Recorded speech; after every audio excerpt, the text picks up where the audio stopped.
about me and you. And I think to myself, what a wonderful. Welcome back, guys. Welcome back to Spill the Spirituality.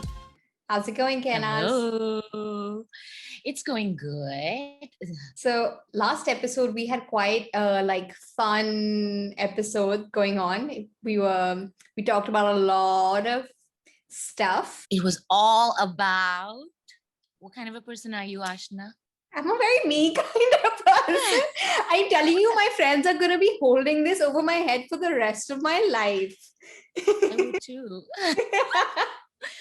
So the whole episode was about me, myself, and I, and we were mostly talking about all the feelings, what are feelings, how to identify the why, what, how to flip them around, and whose bloody business is the feelings? Your feelings are your goddamn business, okay? And take some fucking responsibility for it. Stop pointing fingers. So we concluded on all of that. Some harsh truths were shared. Yeah, poof. Drop some bombs on you. Yeah. So we talked about emotions, and the main thing we talked about was the why of our emotions. We talked about the external triggers, we talked about the internal triggers, and internal triggers being things like, okay, I'm feeling like shit because I'm insecure, or I'm feeling jealous, or I'm feeling lonely, or I'm feeling bored. But my main question now is that this jealousy or this insecurity or all these millions of feelings that we're feeling inside, where are they coming from? What is the root cause of these emotions? How do they randomly just show up within us? Yeah, these oodles of negative emotions, they all have at the epicenter of it one thing that triggers. So that's a great question. Why don't we kind of go down this road and explore it and see actually what the fuck shows up? Because half the time even I'm scared. But the thing is that unless, I am scared, because a lot of times, like I said in the last episode, you figure out what kind of a dickhead you are. Yeah. And so it's funny, but it's a little scary sometimes. So let's talk about something that you have experienced in the recent past. Okay, let's not talk about something that was back then, 10 years ago, 5 years ago. Something that happened to you now that's still kind of a little raw in you, and you're still kind of somewhere you understood it, but you're still experiencing it to a certain degree or other, but it's gotten a lot better. So let's take that. Okay. What happened to you recently? What's happened to me? I'm sure something did. You're a millennial. Yeah. So something is happening. Let me think. I think one thing that's coming to me right now is about 1 or 2. No, wow, it's been a while since I've been back in Delhi. 2 months ago. Now it's hitting me. Yeah, about 2 months ago, I was I had put on a little bit of weight, because it was my last couple months in New York. And so obviously I was eating my way through the city like one does. You have to. You have to. So obviously I put on a few pounds. It's going to happen. It's bound to happen. And there was also this whole situation happening on my face, in my chin. What do you mean situation? So masks are not my best friend. Okay. So there was this whole family, their family friends, everyone had pimples, had just come and situated and made their house. You mean made themselves comfortable, made their little nest. Yeah. Universe of their own. A little galaxy of pimples going on. Yeah. So it was not fun. So I think at that point, obviously I was not at my best looking self. So it was a little bit so that was, I think at that point I was feeling a bit insecure, because I noticed that I would try to hide it with makeup, or wear clothes that would look more flattering. And I would just make jokes with people around it, haha, I know my insecurities, you don't have to point them out. So I think that was so that was a point that I was really insecure. That was something I was really insecure at. And that was a point in my life that I was a bit insecure. And it's funny because last episode we talked about how it all starts and ends with you. It's with you. So whenever I would say this to people, people would just be like, what's wrong with you? Like, you look the same, or like, we don't even notice. But it's just in my head, these things were so amplified. Yeah, that head, that big head, it was the right expression. You guys probably can't see it, but yeah, the big head, you know. So yeah, so that does happen. And the thing is that, you know, everybody goes through that. And it's important that what made you feel that? I want to know that. So what if you had pimples? I'm being psychoanalyzed right now. What, what Think made me? about it. What Yeah. was it? If everybody else outside of you is telling you, no, it's fine, it's like, what's the big deal, blah blah blah blah, but you're like nitpicking and, you know, being completely like anal about small things, 2 pounds or 5 pimples. But what was it? What was it that you were actually feeling inside about yourself? I don't know. Like, I think I was afraid of not like being liked, or not being like meeting people's expectations, you know, when it came to how I looked, or not looking good enough, like just kind of afraid, maybe afraid of just not being liked or something. Okay. So yeah, okay. A little bit of that. Afraid. Yeah. So what about you? What was so the last few months have been amazing because given the fact that sometimes a lot of things are not changing in people's life because of the pandemic and quarantine, and sometimes a lot of things are changing in life. So something really exciting happened in our family. My brother-in-law got married, and I have a brand new sister-in-law. She's totally cute and the sweetest thing on earth. And but in the beginning, you know, I have been in this house for now 15 years. And, you know, there are certain aspects of my personality or my thing did not come up before that I did not realize. So when a new person came to my house, into our house, I was kind of a little bit on alert, you know, partially because I really wanted to make her feel comfortable and welcomed. A huge part of me was that. And a huge part of me was also like noticing how things are different, and you know how because I have made my house in a certain way where, you know, everything runs on SOPs, everything is systematic, everything is taken care of. I don't need to look at anything, everything just works like clockwork. Right? And I've invested a lot of time and energy into doing that. And now I have this new person coming in, and obviously things are going to shift. Obviously there's a new factor in the equation. So, you know, I found myself sometimes a little judgmental, or sometimes a little annoyed with little things that I'm not used to. And I'm kind of a person that I'm very fixed. When something works, I don't want to. You don't want it to change. You know? No, I don't want it to change. And that's just idiotic, frankly, because change is inevitable in everything. So, you know, and I saw that, you know, there was a little bit of judgment, a little bit of annoyance, a little bit of arrogance coming from my side. I might not even, she might have not even felt it, right? Because I'm very good at handling my shit nowadays, a little bit. Now I know I'm going to lose it next week. I know it. Since I put this out there, you jinxed it. I jinxed it. So, you know, I caught myself, and when I really truly asked myself, and when I was bold enough to be honest, I figured that, yeah, it's a little territorial. You know, maybe I'm being a little protective about my family's new person. I know her very well, but living with somebody and knowing somebody is two different things. And, you know, and honestly, when I looked at and shifted it a bit, you know, because I was like, oh my God, look at from her perspective, coming into a house like ours and coming, you know, like to a person like me, having me as a sister-in-law, it could be quite daunting. You know, it could be scary, in fact. So I was like, she's really sweet. She always, you know, makes such an effort. So I switched. I stopped looking, you know. Where do you think that feeling of like the judgment you said, or the feeling of like being territorial, where do you think that came from? It's afraid of change.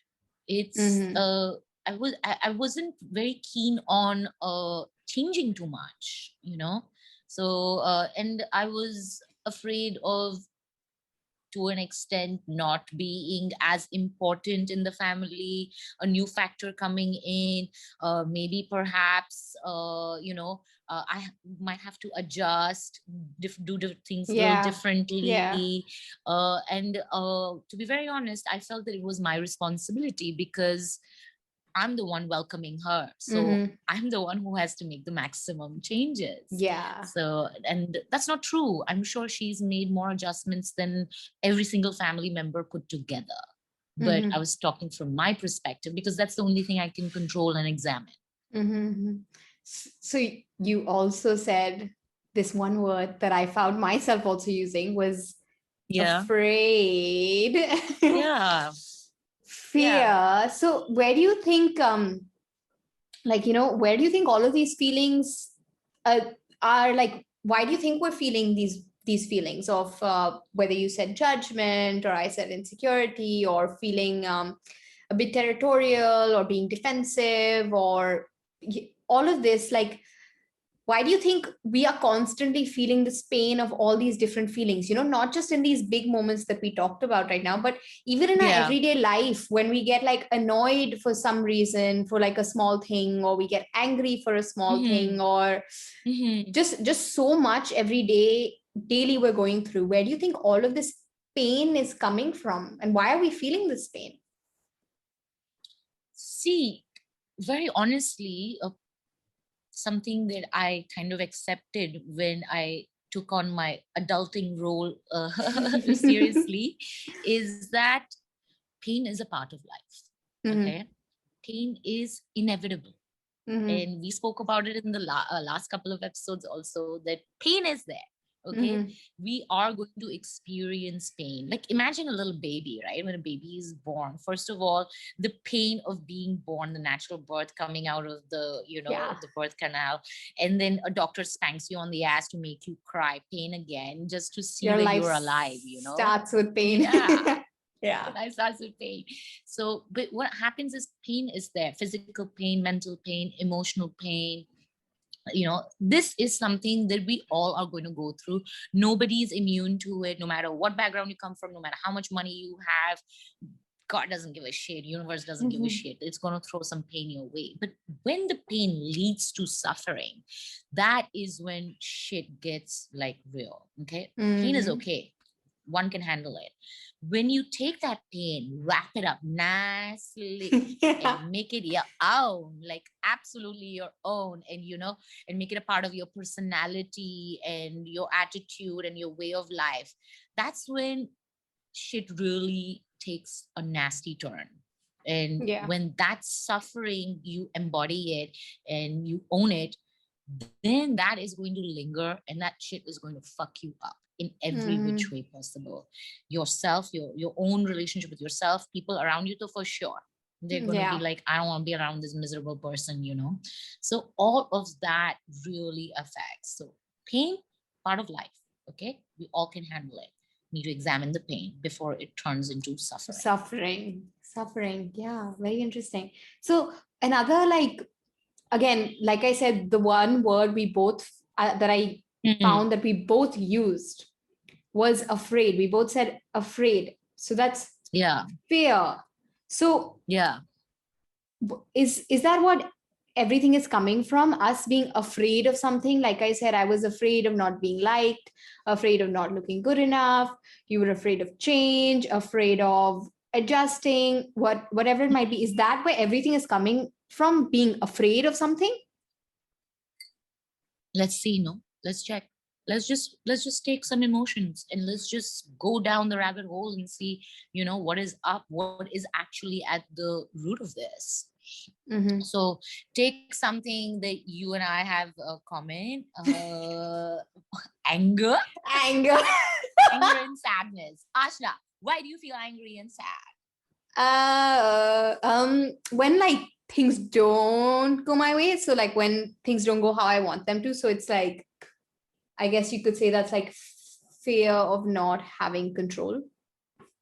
Yeah.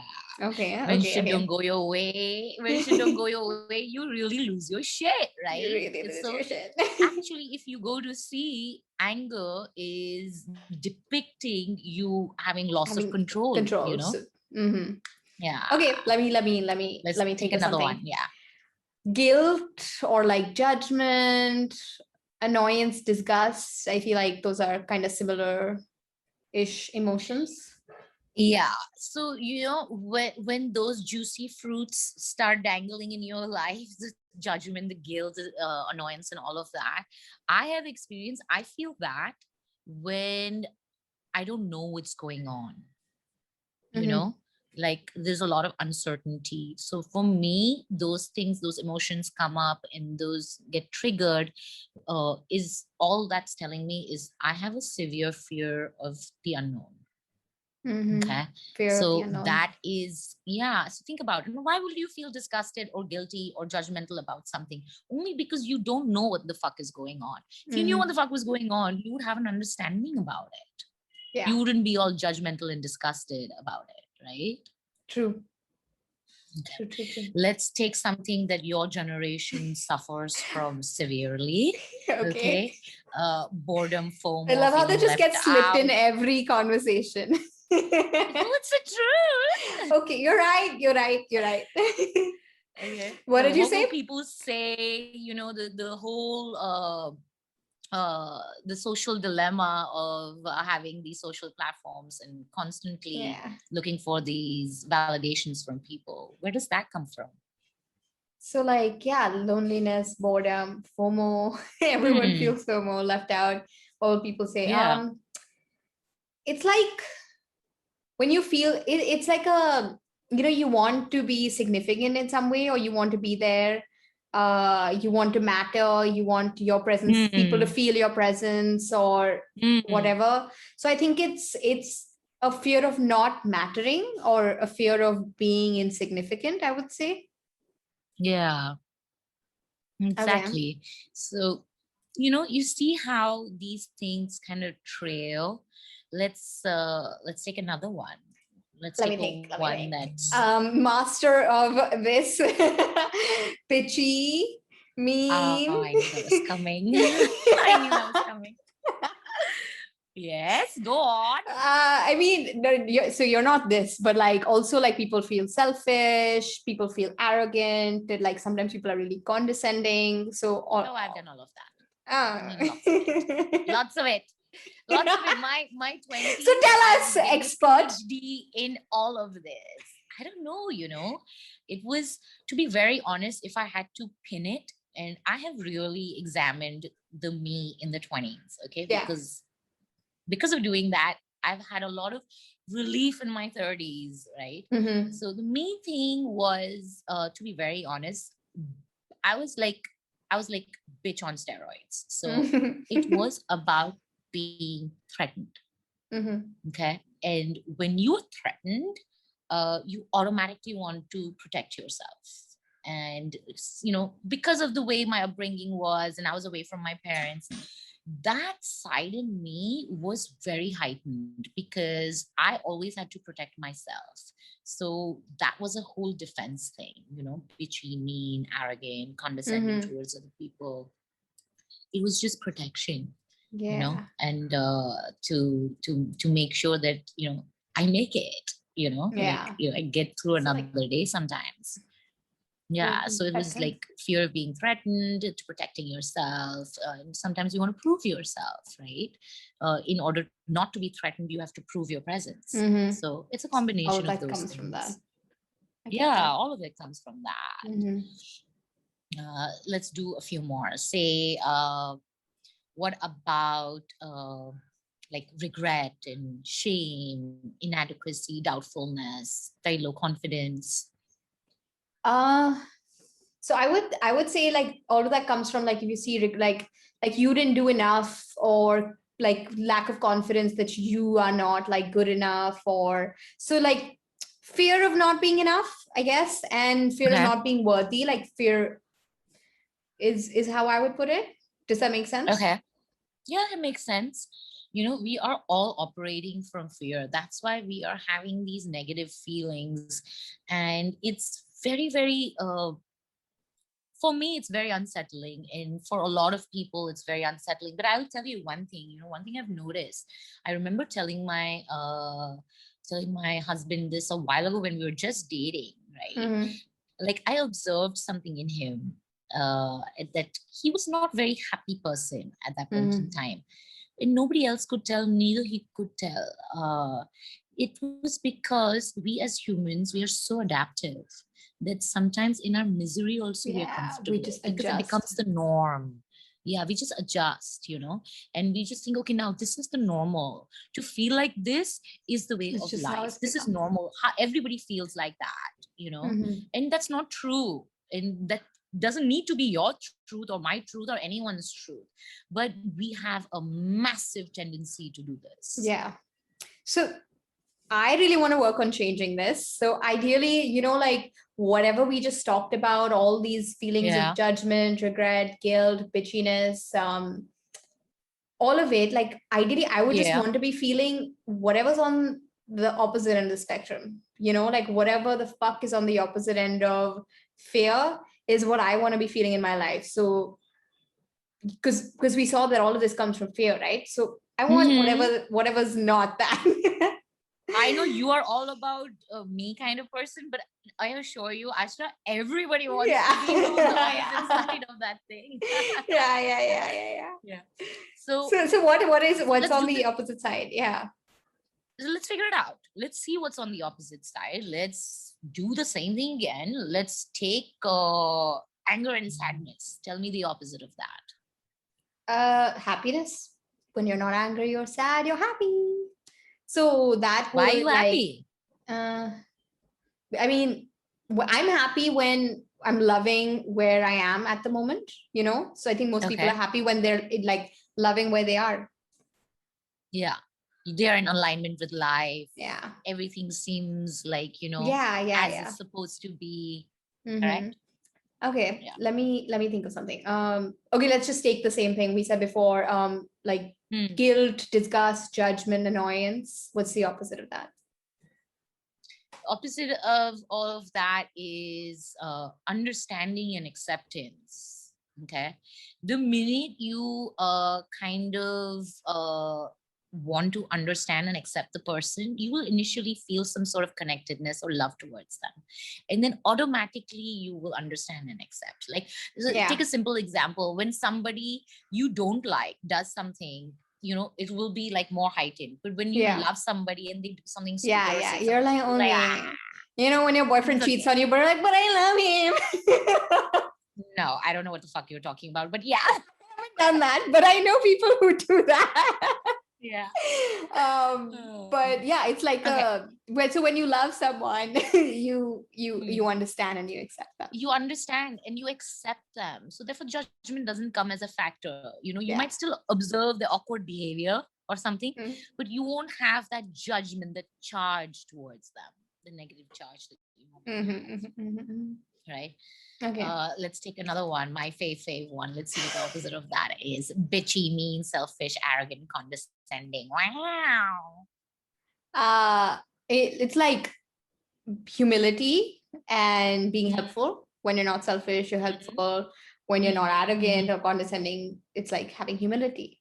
So when I would say when you see people, when you don't want to hurt people, when you feel compassionate for them, when you feel empathy for them, or you don't want them to, or you want them to have the same experience as you, or you don't want them to have bad experiences. So it comes from that. So it's kind of like you feel love for that person, and so all these feelings come from there. Love. Okay, interesting. Okay, so let me shoot you one. My generation, back to that. What did you say about us? Loneliness, boredom, FOMO, left out. Sorry. What would people say? Bad for you guys. That has a lot to do with self-acceptance. There is a constant availability to compare.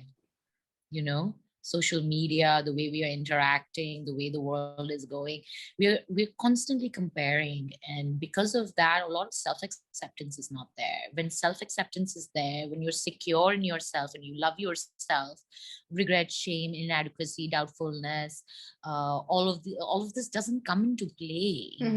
Of course you fuck up, and of course you make mistakes, and of course you will have some version of these feelings, but they won't become a part of your identity and personality. And that's not the angle from which you will experience life. That's what I feel. Definitely makes sense.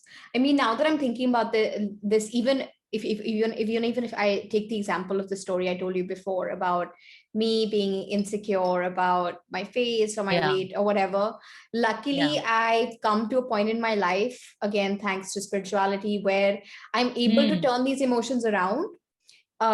So now that I'm looking at it, when I did turn this insecurity around, and this it was because I felt like compassion for, like, understanding for myself, like acceptance, like, Ashna, like, why are you beating yourself up? You want to enjoy life, you're going to eat, just relax. Like, how does it matter? It's just a few pounds. Like, you can't help what's happening on your face. Just relax and enjoy life. So I think that comes from like self-love, like, like love and understanding that you feel for yourself. Same, the exact way how you're explaining this, the same way when, my new sister-in-law was in the picture.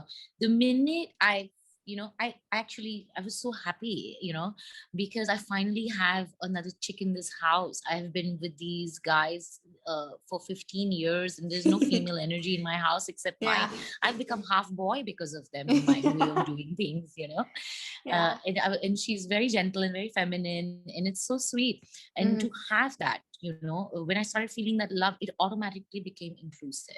The angle that I was looking at things from, it just changed. And it was never even really that big. It was very subtle. It was just, I'm sure she must have felt it a little bit, but nothing that she was like, oh my God, what's going on? But at the same time, it brought so much ease into my life, So feeling love for someone automatically like flips the situation. So what was this I mentioned it before, what is this one common word we just used in all of this stuff? So love, like love is on the opposite end of the spectrum from fear. So love is the root of all these good feelings, and love is what we all want to be feeling. So we can start feeling all these good feelings of compassion and empathy and understanding and acceptance and happiness. So love is the answer, I guess. And like love is the opposite.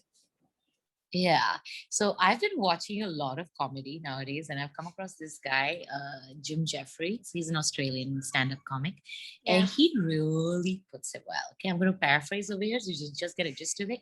Okay. He is like, this is probably the most hippie shit I will ever say, but love is actually the answer to everything.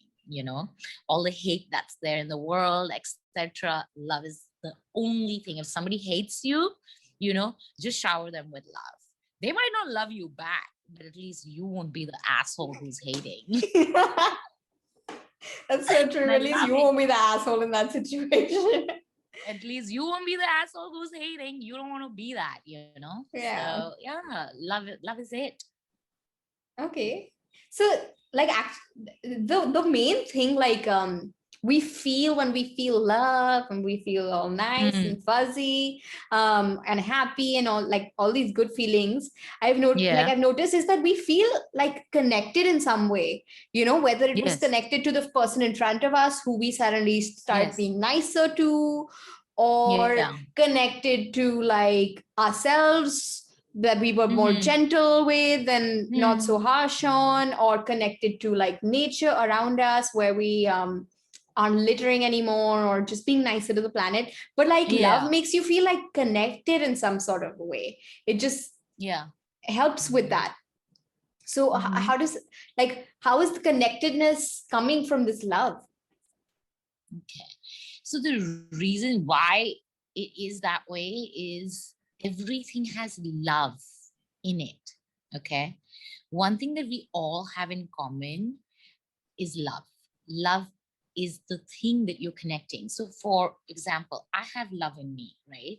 So, when I connect with you, Ashna, or anybody else, I'm actually connecting with that love that I identify with that's residing within you. Okay. So, this is where everyone has this love within them, and that's because we are love. Love is our core, love is our true nature. So when you connect with that, so everybody has this love in them.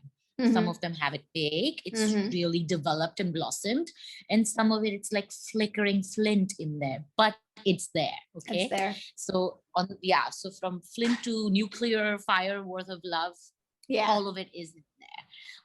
This is not the romantic love that I'm talking about, that you feel for your friends, for your family. We are not talking about feeling, that feeling for a guy that you meet at the bar and you get all butterflies in your stomach. And as it's 2020, no one's meeting people at bars anymore. The boy you matched with on Bumble.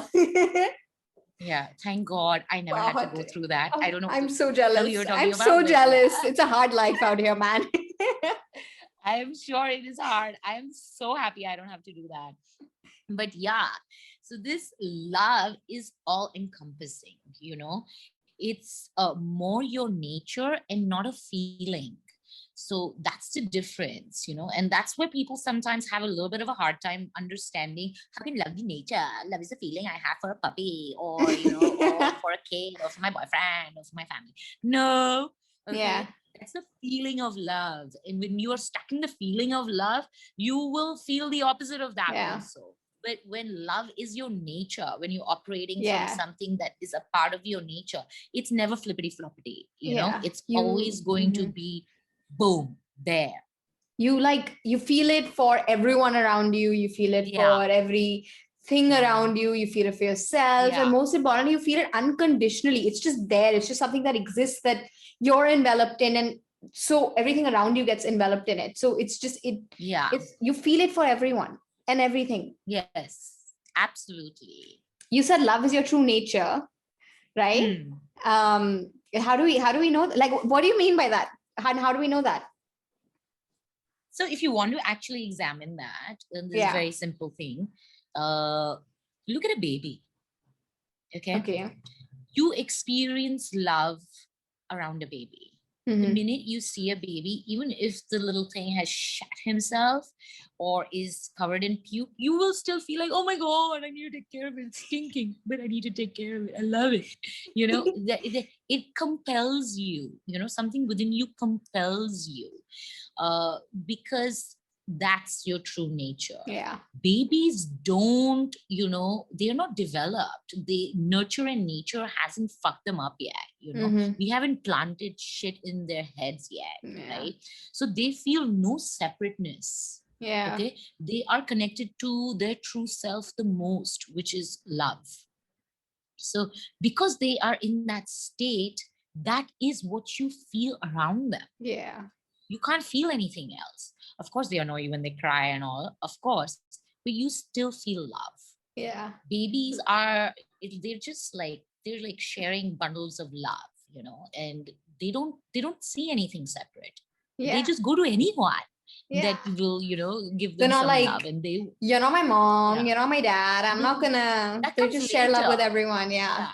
That comes later when they start identifying with their mother, and I start identifying, this is mommy, this is daddy, this is my brother. That is when the chaos kind of starts, right? Yeah. Before that, goony goo goo, the baby's going to go to anyone. Yeah. So this actually reminds me of again, a couple months ago, I had this family friend in New York. And so I used to visit her once in a while, and she had this little kid. I think he was 4 years old, maybe. And so I remember the first time I went and visited them, and I was leaving their house, and he just kept running to me, and he just kept screaming, I love you, I love you, I love you, I love you, I love you, I love you, I love you. And I was like, oh, and this is the first time he had met me, you know, but like he genuinely was like, oh my God, I love you. And even I was like, oh my God, I love you. So that's what, like, you're right. Like kids don't like see, like for them, it's not like, yeah, I just met you for the first time. You're a stranger. You're not my actual sister, or you're not my, you know, whatever. But they just feel love for everyone, and they radiate it. So I was also feeling that love. Yeah, it's contagious. Yeah. Love is very contagious. Yeah. So what exactly is all the pain and suffering we're talking about? Where is it coming from? Like, does that tingle a little bit? Like, what is it? What is causing it? I mean, from like, you can see from what we've discussed today, the fact that I'm feeling fear is the fact that I'm going through all this suffering and all this pain in my life. So that means I'm not feeling love. So this pain and the suffering is coming from the lack of love, right? The cause of suffering is the lack of love. Okay. Yeah, let it digest a bit.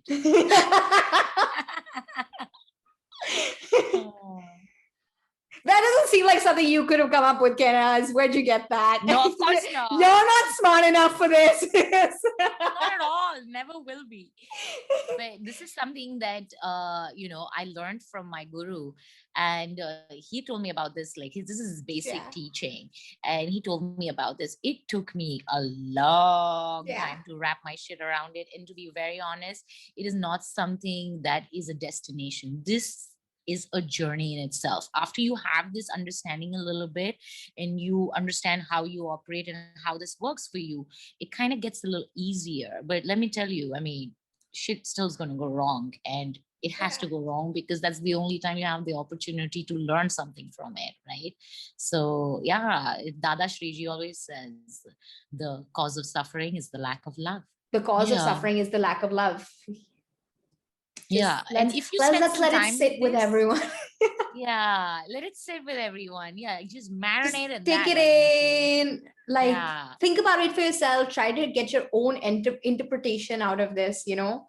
Apply it in your life. Yeah. See where you felt pain and see where you felt suffering, and try and go look deep inside. I dare you. I dare you to look inside you. I dare you. But yeah, like the more you sit and you contemplate, it'll start to make more and more sense to you. I promise. Because like Kenna said, even I said, I was like, huh? What? It's more like, no, it's not possible. I do not want to love everyone. Okay.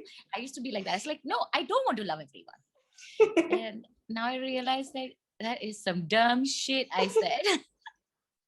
We've all said some really dumb shit. Of course. I'm just very open with my dumb shit because, if I put my dumb shit out there, then no one else can call out the dumbness because I'm fucking calling out the dumbness. You can't say shit to me. And if my dumbness is going to help somebody else, why not? Yeah. I could use a little good karma. True. So we saw that, like, we started with like talking about how we're all suffering. Like, we're all going through like really shitty feelings. We're all going through so much pain. We've been stuck in this pain for so fucking long that we're just like suffering and that's all because of these emotions that we're feeling, that we just get stuck in a loop-de-loop with. And then we saw that like all of these emotions are coming from fear, and fear is the opposite of love. So basically, the reason we're suffering is because we're not experiencing love in our life. And not love like, I don't have a boyfriend. Like, when am I going to find a boyfriend? Or my parents don't love me, or I don't have any friends. But like, love, that's our true nature. Like the all expansive, all encompassing love. So the cause of suffering is the lack of love. Woo. So now tell me, what is that one thing in your life that continuously keeps on giving you pain and suffering? and all the people around me, my relationships. Yeah, I guess it's gonna be time to air out our dirty laundry next episode. Mhm. You don't want to miss that. We're going to be talking all about relationships. See you next Guys. week. Bye. Bye.